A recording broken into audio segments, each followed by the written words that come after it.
Inilunsad ng Davao City Agriculture Office ang Edible Landscaping Project. Layunin ng naturang programa ang pagkakaroon ng sapat na pagkain. May ulat si Marita Muahe.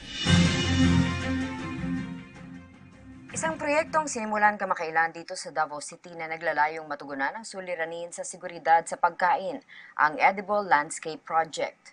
Kasi nga meron kaming organic ordinance na gawa na inspired by the direction of our city mayor Inday Sara Duterte. Sinimulan nila ito dito sa rooftop ng isang government building at inaasahang magagawa nila ito sa iba pang gusali ng pamahalaan at kalaunan ay maging sa mga pribadong pag-aari. Hindi umano kailangan ng malaking lugar para masimulan ang edible landscaping tulad nito. Kahit na sa isang bahagi lamang ng terrace o pader ay maaaring gawin ito.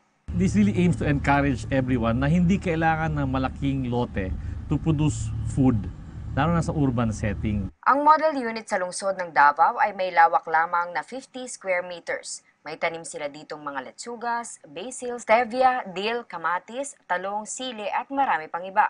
Ang ganitong klase ng proyekto ay ginagawa na rin sa iba pang mga bansa tulad ng United Kingdom, Ireland at maging sa Canada.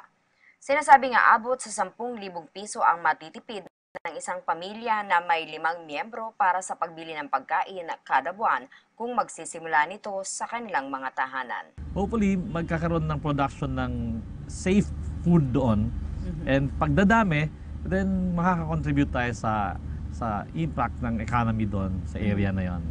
Yung tinatawag na farm to table, this is it sa konteksto ng hindi farm, maliit na lote. So it's doable. Everybody can do it. I think yun ang message. Para sa PTV News, Marita Muahe.